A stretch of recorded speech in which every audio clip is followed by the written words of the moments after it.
আসসালামু আলাইকুম সবাইকে। চলে আসলাম নতুন আরেকটা টিউটোরিয়াল নিয়ে। আজকে যে মেহেদিটা ইউজ করছি সেটা ফার্স্টে দেখিয়ে নিলাম আপনাদেরকে। এখন আমি ফিলিং করব ফিঙ্গারকে। তো ফার্স্টে ফিলিং করে নিলাম। আজকে যে ডিজাইনটা করছি সেটা কিন্তু 2024 এ অনেক ভাইরাল একটা ডিজাইন ছিল লাস্টের দিক দিয়ে।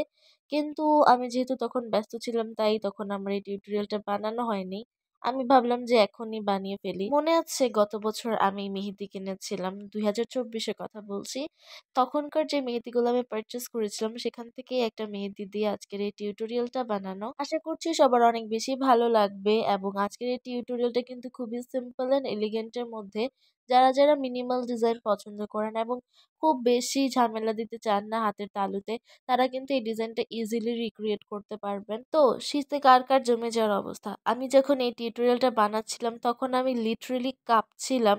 এত বেশি ঠান্ডা লাগছিল। সারাদিন যদিও এতটা ঠান্ডা লাগেনি, তখন রোদ উঠেছিল। বাট রাতের বেলা আমি টিউটোরিয়ালটা বানাচ্ছিলাম। ভাই রে ভাই, এত শীত করছিল আমার। এত কাঁপুনি উঠেছিল যে বলার বাইরে। আরেকটা কথা হচ্ছে, অন্যান্য মানুষের তুলনায় আমার শীত অনেক বেশি। দেখা গেল যে শীতের মধ্যে অথবা বৃষ্টি পড়লো তখনই আমার ঠান্ডা ঠান্ডা লাগা শুরু করে দেয় এবং ফ্যান বন্ধ করে দিই আমি। এদিকে আবার আমার বোন হচ্ছে পুরাই উল্টা এবং আমার আম্মু, ওনাদের অনেক গরম লাগে এবং শীতের মধ্যেও দেখা যায় যে ফ্যান ছাড়তে হয়, নাহলে আমার বোন ঘেমে যায়। আর আমি তো এখানে প্রায় জমে বরফ হয়ে যাই। তো যাই হোক, কার কার এক্সাম চলছে এবং কে কে এই এক্সামের মধ্যে কাঁপুনি নিয়ে পড়াশোনা করছেন। আমি তো ভাই কাঁপছি আর পড়ছি, এরকম একটা অবস্থা। শীতের মধ্যে এক্সাম হওয়াতে অনেক বেশি কষ্ট হয়ে যায়। যারা যারা বিশেষ করে অনেক বেশি শীত অনুভব করেন তাদের জন্য তো আরো বেশি চাপের সৃষ্টি হয় শীতের মধ্যে পরীক্ষা হলে। তো যাই হোক, আজকে যে টিউটোরিয়ালটা বানাচ্ছি এটা কিন্তু অনেক সিম্পলের মধ্যে একটা কিউট টিউটোরিয়াল হতে যাচ্ছে এবং এটা কিন্তু খুবই ইজি। বিগিনার আপুরা যারা আছেন, যারা একদমই ডিজাইন পারেন না, তারা কিন্তু এই ডিজাইনগুলো ট্রাই করে দেখতে পারেন। সিম্পল কিছু এলিমেন্ট, সিম্পল কিছু ট্রিক্স অ্যাপ্লাই করে এই ডিজাইনটা করা হয়েছে এবং এগুলা কিন্তু ট্রাই করলে আপনার হাতটা কিন্তু যথেষ্ট ক্লিন হয়ে যাবে।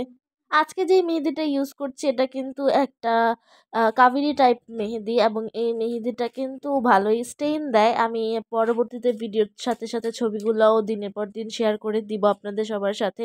সত্যি কথা বলতে গেলে এটার পেস্ট ওয়াজ সুপার স্মুথ, অনেক ভালো একটা পেস্ট ছিল এবং ডিজাইন করতেও কোনো প্রবলেম হচ্ছিল না, হাত ব্যথা করছিল না, একদম নর্মালি যেরকম হয় আর কি। কারণ হচ্ছে কি, এই সকল মেহেদি যেগুলো আছে যেমন প্রেম দুলহান, কাবেরী এবং নিতা মেহেদি আর প্রেম দুলহান যদিও একটু স্মুথই ছিল পেস্ট, কিন্তু কাবেরীটা কিন্তু অনেকটা চেইন ছিল এবং শক্ত শক্ত ভিতরে পাতা ছিল এরকম। কিন্তু এই মেহেদিটা একদমই আপনার গিয়ে স্টিকি না, একদমই আপনার গিয়ে স্ট্রং বা একদম শক্ত শক্ত এরকম কিছু না। ইজিলি বের হচ্ছে, ইজিলি প্রেসার দিতে আপনি যেভাবে প্রেসার দিবেন ঠিক সেভাবেই বের হবে। ইজিলি আপনি একটা ডিজাইন মেক করতে পারবেন। ওভারঅল কিন্তু এই মেহেদির পেস্টটা পারফেক্ট আছে। কিন্তু সমস্যা হচ্ছে যে এই মেহেদির স্টেইন অনেক গাঢ় আসে এই মেহেদির ক্ষেত্রে। তবে বেশিদিন থাকে না।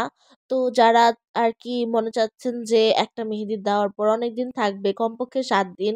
যেমন আমরা প্রেম দুলহান বা কাবেরী ব্যবহার করলে পানির উপর ডিপেন্ড করে। অনেকের ৬ দিন, আমার যেমন ৭-৮ দিনও থাকে। যদিও আমি পানি অনেক বেশি ব্যবহার করি, হাত একটু পরপর ধুই, তারপরও কিন্তু আমার হাতে ৭ থেকে ৮ দিন কমপক্ষে স্টেইনটা একদম স্টে করে। বাট এই মেহেদির স্টেইনটা তত দ্রুত আর কি স্টে করে না। অনেক তাড়াতাড়ি চলে যায় স্টেইনটা। অনেকটা ইনস্ট্যান্ট কালার মেহেদির স্টেইনের মতো। যেমন আমরা ইনস্ট্যান্ট কালার মেহেদি দিলে পরদিনই কালার পিল অফ হতে থাকে। এই মেহেদির ক্ষেত্রে ২য় দিন থেকে কালারটা পিল অফ মানে হালকা, হালকা ফেড হতে থাকে এবং আস্তে, আস্তে ৪-৫ দিনের মধ্যে জাস্ট কমলা রঙের একটা স্টেইন থাকে। সবকিছু উঠে যায়। কারণ এই মেহেদিটা একটা মানে কি বলবো আমি জানি না আসলে। কিন্তু তবে আমার কাছে এটার কালারটা অনেক ভালো লেগেছে। যারা, যারা আর কি চাচ্ছেন যে বেশিদিন আর কি হাতে মেহেদি রাখবেন না বা একই ডিজাইন বেশিদিন ভালো লাগে না, তারা কিন্তু চাইলে এই মেহেদিটা ইউজ করতে পারেন। এই মেহেদিটা ঢাকাতে বা বাংলাদেশে এভেইলেবল হবে কিনা এটা সম্পর্কে আমার আইডিয়া খুবই কম। কারণ আমি এটা একটা পেজেই দেখেছিলাম এবং ওই পেজে এখনো আছে কিনা I don't have any clue about it. তো এই ডিজাইনটা আজকে যখন করছিলাম, যেটাই প্রথমেই বললাম যে আমার অনেক বেশি ঠান্ডা লাগছিল। আপনাদেরও এই ঠান্ডার প্রবলেমটা হতে পারে। যারা আর কি মেহেদি লাগাতে পছন্দ করেন তাদের জন্য তো এগুলো সহ্য করাটা তেমন কোনো ব্যাপার না। বাট যাদের বিয়ে হচ্ছে বা ব্রাইড যারা আছেন বা যাদের এঙ্গেজমেন্ট বা ফাংশন আছে, তারা কিন্তু চাইলে অনেক কেয়ার আফটার কেয়ার করতে পারেন, বিফোর কেয়ার করতে পারেন, যাতে ইজিলি মেহেদির কালারটা ডার্ক করা যায়। তো আমি কিছু টিপস আজকে আমি আপনাদের সাথে শেয়ার করি। যেমন আপনারা চাইলেই মেহেদি তোলার সময় সরিষার তেলটাকে একটু মাসাজ করতে পারেন ডিজাইনের মধ্যে বা হাতের মধ্যে। তোলার সময় মেহেদি ড্রাই হয়ে যাওয়ার পরে, তার আগে না কিন্তু, তার আগে করলে কিন্তু মেহেদিগুলো ঝরে পড়তে শুরু করবে। আরেকটা জিনিস যেটা চেষ্টা করবেন সেটা হচ্ছে মেহেদিটা যতটুকু সম্ভব হাতে রাখার। মেহেদি যতক্ষণ পর্যন্ত হাতে স্টিক করে থাকবে ততক্ষণ পর্যন্ত মেহেদির কালার আপনার হাতে ডার্ক হওয়ার চান্সেস অনেক বেশি থাকে।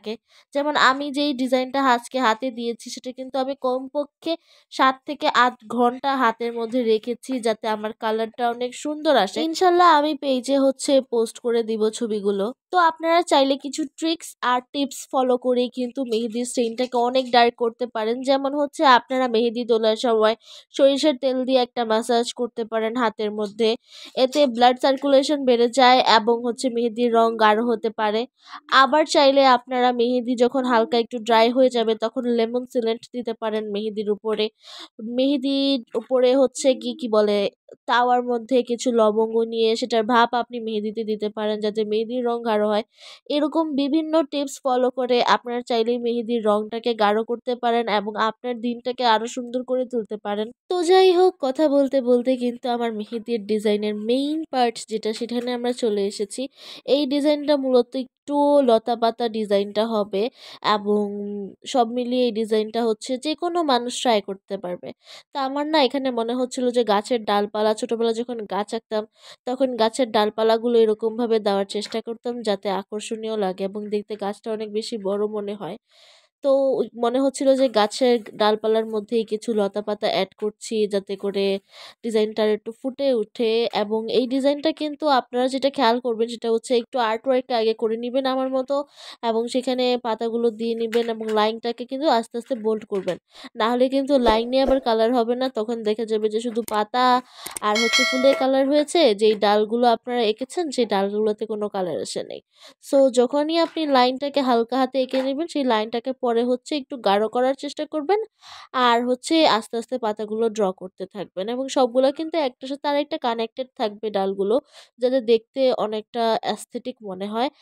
আর এই তো, এই ডিজাইনটা খুবই ইজি লেগেছে আমার কাছে এবং যারা এই বিগিনার আছেন তাদের জন্যও ইজি হবে, কারণ এখানে ট্রিক্স খুব কম অ্যাপ্লাই করে হচ্ছে এবং যা আছে সব সিম্পল এলিমেন্টস, যেগুলো বেসিক হিসেবে বা বিগিনার্স হিসেবে সবাইকে প্র্যাকটিস করতে বলা হয়, সেই ডিজাইনগুলো দিয়েই হচ্ছে এখানে এই টিউটোরিয়ালটা বানানো হয়েছে। এই ডিজাইনটাও কিন্তু গত যে টিউটোরিয়ালটা আপলোড করেছিলাম সেটার সাথে ডিজাইনই হয়তো বা খুব সম্ভবত। আমি একটা জিনিস খেয়াল করেছি, যখন আমি ব্যস্ত থাকি তখনই হচ্ছে গিয়ে ভালো ভালো একদম আমার মন কেড়ে নেওয়ার মতো ডিজাইনগুলা আপলোড করা হয়।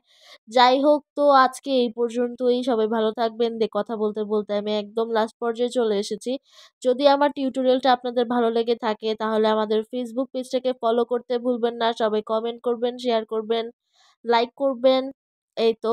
আর যারা ইউটিউব চ্যানেল থেকে আমার এই ভিডিওটা দেখছেন তারা চাইলেই আমাদের ইউটিউব চ্যানেলটাতে সাবস্ক্রাইব করে রাখতে পারেন। পাশে থাকা বেল আইকনে অন করে রাখতে পারেন। সবাই ভালো থাকবেন, সুস্থ থাকবেন। আল্লাহ হাফেজ। আসসালামু আলাইকুম।